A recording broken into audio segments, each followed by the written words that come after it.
تھوڑا سا آپ نے صبر کرنا ہے، آپ کے سامنے یہ وہ پاکستان بنے گا جو دنیا کے اندر ایک طاقتور ملک بنے گا انشاءاللہ۔ پوری پریزنٹیشن لی اور انشاءاللہ یہاں جو سب سے بڑا مسئلہ پانی کا تو وہ حل ہو جائے گا۔ باقی مسئلے کہ لڑکیوں کے اسکولوں کے اندر ٹیچرز کدھر سے آئیں گی، اس کا بھی عثمان بزدار کے ساتھ میں نے بیٹھ کے ہم یہ پلان کر رہے ہیں، چیف سیکرٹری بھی یہاں ہیں، ہم پلان کر رہے ہیں کہ کیسے اب ہم نے بچیوں کے اسکولوں میں ٹیچرز بھی لے کے آنی ہیں، بیسک ہیلتھ یونٹ ہسپتال ادھر کیسے ہم نے اس علاقے میں جو لوگوں کو صحت کی سہولیات ہیں وہ بھی پوری کر دی۔ اب میں آپ کو صرف عثمان بزدار کی ایک بات بتا دوں کہ میرے پہ بہت لوگ سوال پوچھتے ہیں جی کہ آپ نے عثمان بزدار کو کیوں چیف منسٹر بنایا؟ کیونکہ میں نے یہ میاں والی کے علاقے میں لوگوں کے حالات دیکھے تھے۔ میرا یہ مان تھا کہ جب تک کسی کو سمجھ نہ ہو کہ ہماری طرح کے یہ پسماندہ علاقوں میں لوگ کیسے زندگی گزارتے ہیں، جب تک ان کو احساس نہ ہو وہ کیسے ان کی مدد کریں گے؟ جن لوگوں نے لاہور میں بڑے بڑے محلوں میں رہ کے چیف منسٹر بن جائیں اور چیک اپ بھی لنڈن میں جا کے کروائیں، بچے ان کے لنڈن میں ہوں، ان کو کیسے احساس ہوگا کہ یہاں لوگ کیسے رہتے ہیں؟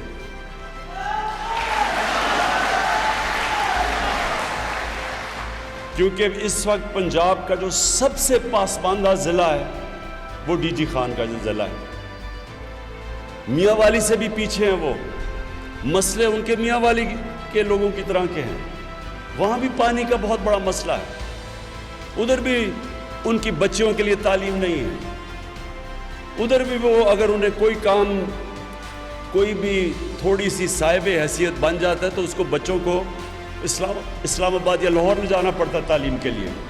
بالکل ادھر جو آج میاں والی ہماری ضلع کے اندر مسئلے ہیں وہی ڈی جی خان میں ہے، وہی بکھر میں ہے، وہی تونسا میں ہے، وہی ڈی آئی خان میں ہے۔ تو قوم تو ایسے ترقی نہیں کرتی کہ ایک شہر کے اوپر آپ سارا پیسہ خرچ کریں یا 2-3 شہروں میں وہ آگے چلے جائیں اور باقی لوگ پیچھے چلے جائیں، کوئی قوم ایسے ترقی نہیں کرتی۔ ہم جب مدینہ کی ریاست کی بات کرتے ہیں، جو میں پہلے دن سے جب سے اقتدار ملا ہے میں لوگوں کو کہہ رہا ہوں کہ ہمارا ایک ماڈل ہے، نبی صلی اللہ علیہ وسلم دنیا کے عظیم لیڈر نے جو مدینہ کی ریاست بنائی تھی اس کے کئی اصول بنائے تھے انہوں نے۔ ایک اصول یہ تھا کہ قانون کے سامنے سب ایک برابر، یہ نہیں کہ کوئی لاکھوں کی چوری کرے تو وہ جیلوں میں اور جو اربوں کی چوری کر کے لنڈن چلا جائے تو وہ کہے جی میں تو قانون کے اوپر ہوں، مجھے تو پوچھو ہی نہ۔ نبی صلی اللہ علیہ وسلم نے کہا تھا کہ میری بیٹی بھی قانون توڑے گی اس کو سزا دی جائے گی، اس کو کہتے ہیں قانون کی بالادستی۔ میاں والی میں مجھے یاد ہے یہاں بڑے بڑے طاقتور لوگ تھے، وہ ظلم کیا کرتے تھے، کیسز کر دیتے تھے غریبوں پہ، کمزور بیچارے جیلوں میں پھنسے ہوتے تھے۔ جو مجھے درخواستیں کیا آتی تھی کہ عام آدمی کی جرت نہیں ہوتی تھی طاقتور کے سامنے کھڑا ہونا، کسی کے اوپر بندوق رکھوا کے جیل میں ڈلوا دیا، تھانے میں ڈلوا دیا، کسی کو مار پڑوائی گئی اس کے اوپر وہ منشیات رکھ دیں، تو بیچارے کمزور لوگ یہاں ڈرتے تھے۔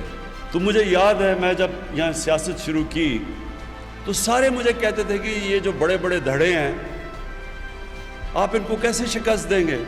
یہ صرف یہی نہیں کہ تھانے کے اوپر ان کا کنٹرول تھا، یہ بڑے بڑے طاقتور گنڈوں کو کنٹرول کرتے تھے جن سے لوگوں کو مارے پڑواتے تھے۔ تو قانون کی بالادستی کا مطلب یہ ہے کہ ہم نے کمزور کو اوپر اٹھانا ہے اور کوئی بھی طاقتور اس کے اوپر ظلم نہ کر سکے۔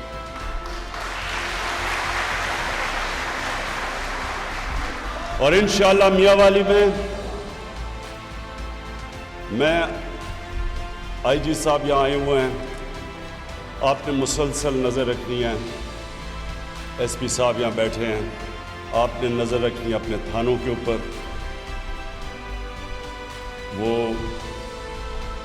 جو تھانوں میں ظلم ہوتا رہا ہے آپ نے خاص نظر رکھنی ہے کہ کسی غریب کمزور کے اوپر تھانے میں کسی قسم کا ظلم نہ ہو. حضرت علی رضی اللہ تعالیٰ کا قول ہمیں کبھی نہیں بھولنا چاہیے. انہوں نے کہا کفر کا نظام چل جائے گا لیکن ظلم اور نا انصافی کا نظام اس لیے نہیں چل سکتا کہ اللہ کی برکتیں نہیں آتی اس معاشرے میں جدھر ظلم ہو. یہ جو جن کو ہم کافر کہتے ہیں وہ کیوں وہاں خوشحال ہیں؟ میں ان ملکوں میں گیا ہوں، اسکینڈینیویا، ڈینمارک، سویڈن، ناروے. آپ وہاں جا کے دیکھیں، آپ کو نظر آئے گا انسانیت کا اور انصاف کا نظام. ان دو چیزوں کے اوپر انسانیت اور انصاف کی بنیاد تھی جس پہ مدینہ کی ریاست کھڑی ہوئی تھی. تو ہم نے انشاءاللہ اس ضلع سے شروع کرنا ہے، کیونکہ اصل میں دیہاتوں میں سب سے زیادہ مسئلہ ہے لوگوں کو. یہ جو تھانے کچہری کی سیاستی، یہ کیا تھی تھانے کچہری اور پٹواری کی سیاست؟ کہ ان سرکار کے لوگوں کے ذریعے لوگوں کے اوپر ایک خوف طاری کیا جائے تاکہ وہ ووٹ دیں انہی بڑے بڑے لوگوں کو. میں یہ چاہتا ہوں آپ آزاد ہوں، ایک آزاد قوم بنے، کسی کا آپ کو خوف نہ ہو. جو جرم کرے اس کو سزا ملے، چاہے وہ طاقتور ہے چاہے وہ کمزور ہو، اور جو محنت کرے اس کو اس محنت کا پھل ملے. ہمارا انشاءاللہ یہ جو کوشش ہے پوری اس پاکستان کے لیے، لیکن یہ کمزور علاقے جس میں میاں والی اور ڈی جی خان جو چیف منسٹر کا ضلع ہے جو پیچھے رہ چکے ہیں، راجن پور وہ بھی پیچھے رہ گیا، وہاں بھی برا حال ہے. میری ساری کوشش یہ ہے کہ ہم پہلے ان علاقوں کو اوپر اٹھائیں، ان کی مدد کریں، ان کے اسکول ٹھیک کریں، وہاں ہسپتال ٹھیک کریں. اب مسئلہ یہ ہے ڈاکٹر نہیں آتے یہاں. اب میں نے ان کو کہا ہم نے نیا ایک سسٹم بنانا ہے کہ یہاں کے ہسپتال خود اشتہارات دے کے اپنے ڈاکٹرز کو بھرتی کریں، بجائے یہ کہ وہ انتظار کریں کہ پنجاب سے آئیں گے.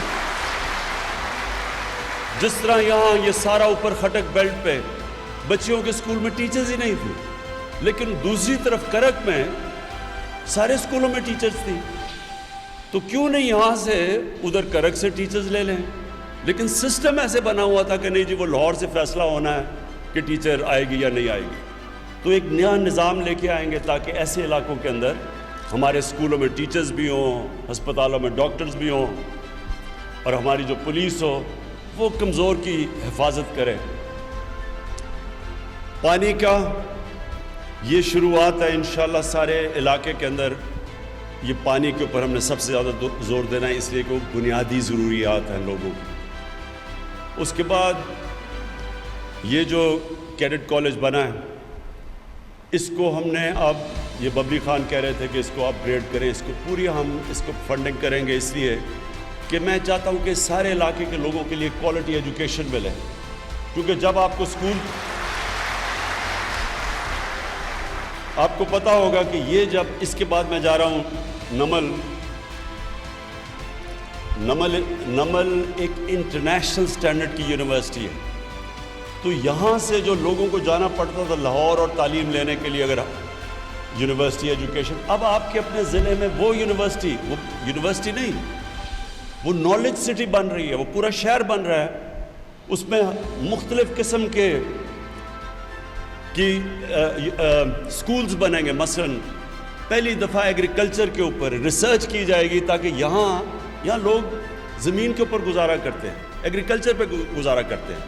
کیسے آپ کی مدد کی جائے کہ آپ کی پیداوار بڑھے، نئی ٹیکنیکس، بیج ڈیولپ کیے جائیں. وہ سارا اس ضلع میں بیٹھ کے ہوگا.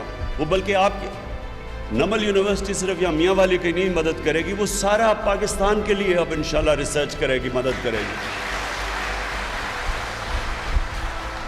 کیونکہ قومیں تو صرف آگے بڑھتی تعلیم کی وجہ سے، جس کو کہتے ہیں نالج اکانومی.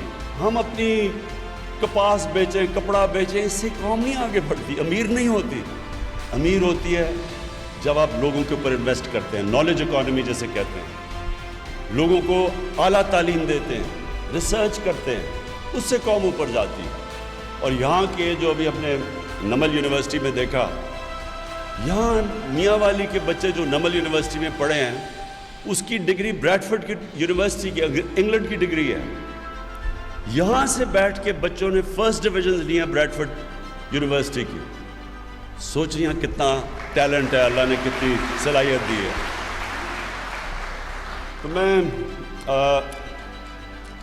آپ سے آخر میں یہ بات کہنا چاہتا ہوں کہ آپ نے میاں والی کے لوگوں نے, جب کوئی بھی میرے ساتھ نہیں تھا تو میاں والی کے لوگ میرے ساتھ تھے.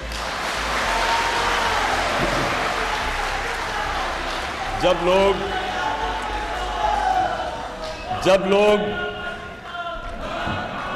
لوگ کہتے تھے کہ کھلاڑی کیسے پالیٹکس کرے گا, تو میاں والی کے لوگ میرے ساتھ کھڑے ہوئے. انہوں نے کہا کہ جب تحریک انصاف کو پہلی سیٹ ملی تو وہ ادھر عیسیٰ خیل کے لوگوں نے مجھے وہ پہلی سیٹ دلوائی, اور انشاءاللہ آپ کو فخر ہوگا. یہ زیادہ دور وہ وقت نہیں. پہلے تو کہتے تھے نا, پہلے تو مجھے یہ کہتے تھے کہ میاں والی میں کیسے جیتے گے, بڑے بڑے دھڑوں کو کیسے ہرائے گا. پھر میاں والی سے پہلی سیٹ ملی, پھر سارے مذاق اڑاتے تھے کہ جی یہ کیسے, یہ پرانی دو پارٹیز ہیں, ان کو کیسے ہرائے گا.